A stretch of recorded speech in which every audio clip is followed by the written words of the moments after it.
এবার এই দুটাকে একসাথে আল্লাহ তাআলা বলেন, মান আমিলা সালিহান মিন যাকারিন আও উনসা ওয়া হুয়া মুমিন ফালানুহইয়ান্নাহু হায়াতান তাইয়্যিবাহ ওয়া লানাজজিয়ান্নাহুম আজরাহুম বিআহসানি মা কানু ইয়ামালুন। রব্বুল আলামিন বলেন, তুমি চাই পুরুষ হও চাই মহিলা হও, তুমি যদি ঈমান বানাও আমল বানাও, তুমি ঈমান বানাবা তুমি আমল বানাবা, আমি দুটো বানাবো, তোমার দুনিয়া বানাবো তোমার আখিরাত বানাবো। সহজ না কঠিন বলেন? আমি বানাবো কয়টা? এবার দুইটা কোথায় তৈরি হয়? ইলমের দ্বারা। সুবহানাল্লাহ। এই দুইটার ফ্যাক্টরি কি? ইলম। ফ্যাক্টরি কি? ইলম। ইলম যদি হয়ে যায় তাহলে কি হবে? ঈমান হবে। এরপরে কি হবে? আমল হবে। এরপরে কি হবে? তাকওয়া হবে। আপনি আগে বুঝে রাখছেন সব। তাহলে কয়টা লাগবে? মাদ্রাসার ছাত্র তোমরা বলবা না, বাকিরা বলে। 1 নাম্বার ইলম লাগবে, 2 নাম্বার ঈমান, 3 নাম্বার আমল, 4 নাম্বার হয়ে গেছে। আচ্ছা, আমি ওয়াজ করলাম আর আমি কিছু শিখে বাড়িতে নিলাম না, এই ওয়াজ করার দরকার কি? এই ওয়াজ করাটা দরকার কি? তাহলে 1 নাম্বার কি লাগবে আমার? এজন্য ফাআলাম আন্নাহু লা ইলাহা ইল্লা হু। রব্বুল আলামিন বলেন, এই কথার ইলম আগে শিখো, আগে এই কথার ইলম কলিজায় বসাও। লা ইলাহা ইল্লাল্লাহর ইলম আগে কলিজায় বসাও। এটা যদি আগে ইলম হয় তো বিশ্বাস হয়ে যাবে। সুবহানাল্লাহ। আগে এটা জানো, লা ইলাহা ইল্লাল্লাহ, লা ইলাহা ইল্লাল্লাহ, লা ইলাহা ইল্লাল্লাহ, লা ইলাহা ইল্লাল্লাহ, লা ইলাহা ইল্লাল্লাহু মুহাম্মাদুর রাসূলুল্লাহ। আগে এটা শিখো, আগে এটা বুঝো, আগে এটা শিখো। এটা শিখতে শিখতে শিখতে শিখতে কলেজায় বসে যাবে। এবার বলবেন, হুজুর শিখবো কবে? শিখবো কবে? শিখবো এখন। এবার বলবেন, হুজুর এবার বিশ্বাস হবে কবে? শিখবো যখন বিশ্বাস হবে তখন। কি ভাই আশ্চর্য কথা! আচ্ছা, আপনি এখানে সুইচ দাবাইলেন, সুইচ টিপলেন, সুইচ টিপার সঙ্গে সঙ্গে লাইট জ্বলতে কতক্ষণ লাগে? হ্যাঁ, কিন্তু সুইচ টিপাটা আগে না লাইট জ্বলাটা আগে? কিন্তু লাগছে কতক্ষণ? কি? এবার বলেন, ইলম আগে না ঈমান আগে? উত্তর ইলম আগে। এবারে ইলম আর ঈমান লাগে কতক্ষণ? সুবহানাল্লাহ। লেকিন সুইচ আগে না লাইট আগে? এবারে ইলম আগে না ঈমান আগে? ইলম আগে। বাকিদের দূর কদ্দূর? সময় না, সময় লাগে না। এই জন্য আমাদের বাচ্চারা 6 বছরের, আচ্ছা 6 বছরের একটা ছেলে বাচ্চা আপনি এখানে দিয়ে গেলেন এই মাদ্রাসা, ওর সাথে আরেকটা চাচাতো ভাই আছে বাড়িতে 6 বছরের, ওটা কিন্তু এখানে আসে না। পরের দিন এসে আপনি এই 6 বছরের বাচ্চাটাকে জিজ্ঞেস করেন, গতকালকে কি তোমার 5 ওয়াক্ত নামাজ পড়া হয়েছে? সে বলবে জি হয়েছে। এবারে বাড়ির যে আছে বাড়ির তারে গিয়ে জিজ্ঞাসা করেন, তুমি কি পড়ছো 5 ওয়াক্ত নামাজ? সে বলবে হয়েছে। তো ওর হলো না, এর হলো কেন? সুবহানাল্লাহ বলেন। এখানে আশ্চর্য হয়ে গেছে। এখানে আশ্চর্য কি হয়ে গেছে বলেন? এখানে আশ্চর্য হয়ে গেছে। আচ্ছা, এবার ওরে জিজ্ঞেস করেন, তুমি কি আজকে টেলিভিশন দেখছো? তো মাথা খারাপ। এবার বাড়ির তারে যাই জিজ্ঞেস করেন, তুমি কি টেলিভিশন দেখছো? জি সারা রাত দেখছি। তাহলে এরে বাঁচা দিল কে? ইলমের পরিবেশ। বলেন ইলমের কি? বুঝা গেছে এটা এমন এক কেন্দ্র, এখানে আসলেই ইলম হয়, এবারে ইলম আসলেই ঈমান হয়, এবার আসলেই আমল হয়, আসলেই তাকওয়া হয়। আপনি প্র্যাকটিক্যাল করে দেখেন। আপনি না বুঝলে আপনি প্র্যাকটিক্যাল করে দেখেন।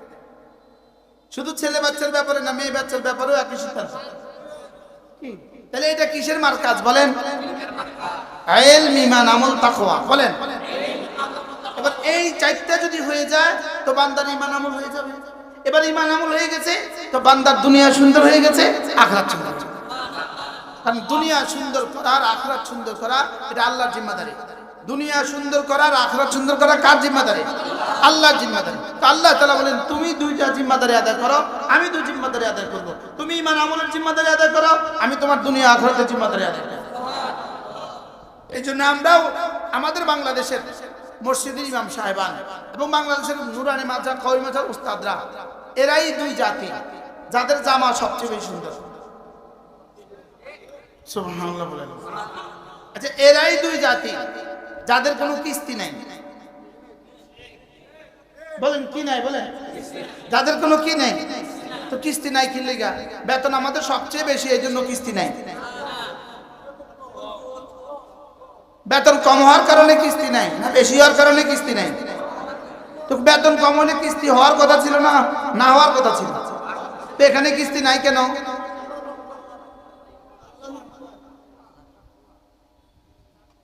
কি ভাই, এখানে যে মালিকের সিদ্ধান্ত, রিজালুন লা তুলহিহিম তিজারাতুন ওয়ালা বাইউন আন যিকরিল্লাহ ওয়া ইকামিস সালাহ ওয়া ইতাইজ যাকাত يخافون يوما تتقلب فيه القلوب والأبصار ليجزيهم الله أحسن ما عملوا ويزيدهم من فضله ويرزق من يشاء بغير حساب। এখানে যে রবের সিদ্ধান্ত, তুমি যদি আমার হয়ে যাও তো আমি তোমাকে বিনা হিসাবে রিজিক দেওয়ার জিম্মাদারি আমার। কি হয়, তুমি যদি আমার হয়ে যাও, বলেন তুমি যদি কি আমার হয়ে যাও, তাহলে বিনা হিসাবে জিম্মাদারি রিজিক দেওয়ার জিম্মাদারি কার? বাহ, আল্লাহর জিম্মাদারি। রিজিক হলো আল্লাহর জিম্মাদারি, ইবাদত হলো আমার জিম্মাদারি। সুবহানাল্লাহ বলো। রিজিক হলো কার জিম্মাদারি? ইবাদত হলো কার জিম্মাদারি? আমার জিম্মাদারি। তাহলে ইবাদত ঠিক রেখে বাকি কাজ করব, নাকি বাকি কাজ ঠিক রেখে ইবাদত ছেড়ে দিব? বলেন ইবাদত ঠিক রেখে, বলেন বাকি কাজ করব, না বাকি কাজ ঠিক রেখে ইবাদত ছেড়ে দিব?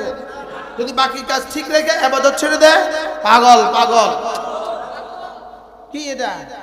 কেন এটা পাগল কেন? এটা উদ্দেশ্যের মধ্যে যায় না, জরিয়ার উসিলার মধ্যে পড়ে আছে। আচ্ছা, একজনের গুলশানে একটা বাড়ি বানাইলো, লেকিন বাথরুম দেয় নাই। বাড়ি কি সম্পূর্ণ হয়েছে? এই বাড়ি ভাঙা হবে জীবনে? বেলাস যদি থাকতে দেয়, ফ্রি যদি থাকতে দেয়, কেউ থাকবে কেন? আচ্ছা, এখন তুমি তাহলে বুঝা যায় বাথরুম অনেক জরুরি, অনেক জরুরি। লেকিন এবার নতুন বিয়ে করেছে, ছেলে বিয়ে করেছে, বউ এখন শুধু বাথরুমে থাকে, বাইরে না। কি তাহলে বাথরুমে থাকে, বাইরে না, এটা কি? এবার বাথরুম নাই বাড়ি, এটা কি? অসম্পূর্ণ। বাথরুম নাই বাড়ি, এটা কি? এবার বাথরুমে থাকে, এটা কি? এবার বলেন, এবার বলেন আপনি কোনো কাজ করে না, বেকার, সারাদিন মসজিদে পড়ে যায়, বেকার। বলেন না বাস্তব না বাস্তব? বলেন কোনো কাজ করে না, সারাদিন মসজিদে পড়ে যায়। এটা কি বেকার না বাকার? তোরও বেকার। এবার সারাদিন কাজ করে, মসজিদে আসে না। বুঝতেছিস কি হয়? তাহলে আমাদের জীবনের তিনটা কাজ হবে, দেখেন। ধরেন, এক নম্বরে ঈমান, দুই নম্বরে কাজ, তিন নম্বরে নামাজ, চার নম্বরে জিকির। তাইলে ঈমান, বলেন ঈমান, এটা আলহামদুলিল্লাহ আছে। দুই নম্বরে কি? কাজ। দুই নম্বরে কি? কাজ কি কি? وقسمنا ونحن قسمنا بينهم المعيشة। কাজ কি কি?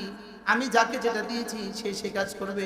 কেউ বা বিদ্যুতের খুঁটির উপরে বল্লির উপরে উঠে কাজ করে। আচ্ছা, এই কাজটা সে বেছে নিল কেন?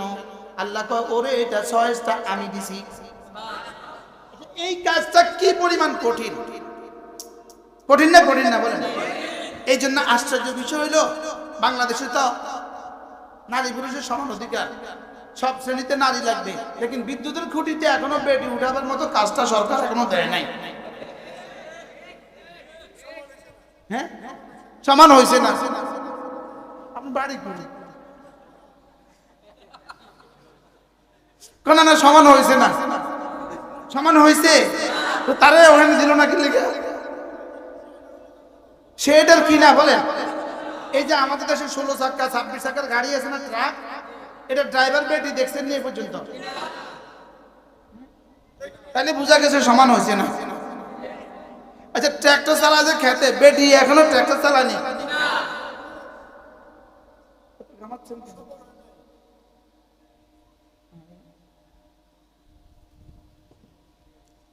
বুঝেন না? তাহলে এটা বুঝে পাগল হলে কি হবে? তাহলে ঠিক আছে, যাতে মাতাল তাহলে ঠিক আছে, কিন্তু বললি আগা আগা কি উঠায় না বলেন, কি লিগা পারবে না, দুর্বল বলেন। আমাদের দেশে আগে ইয়া ছিল, কি গাড়ি আছিল জানি, টেম্পু টেম্পু টেম্পু টেম্পু টেম্পু ছিল না? তো টেম্পু থেকে প্যাসেঞ্জার নামার সময় টেম্পুর হেল্পারে যদি পুরুষ নামতো একটা থাপ্পড় দিত, একটা। ওস্তাদ ওস্তাদ হালকা ব্রেক করতো, পুরুষটা নেমেছে। আর যদি নারী নামতো, ওস্তাদ কয়টা? দুইটা। কি লেগে কইতো? ওস্তাদ লেডিস নামতেছে, দুর্বল, ব্রেক কষায় করতে হবে। অর্থাৎ আমি যেটা বুঝাতে চাইছি, একটা টেম্পুর হেল্পার কি pass, I pass, honours pass, degree pass, কিছুই পাস না, ওই টেম্পুর হেল্পার, এই বেচারা গো বেচারা, এই বেচারাও বুঝে নারী আর পুরুষের মধ্যে ব্যবধান আছে। এই জন্য সে কি করে, নারী নামার সময় কটা থাপ্পড় দেয়, পুরুষ নামার সময় কি বুঝলো সে, আস্তে করে দেয়। এই গো বেচারা, বেচারা যে কি পরিমাণ বেচারা, লেকিন সেও বুঝে না এই দুই দলের মধ্যে পার্থক্য আছে। লেকিন আমাদের দেশের বুদ্ধিজীবীরা বুঝে না। তাহলে বোঝা গেছে এরা বুঝে বুঝে বুঝা বুঝা না বুঝা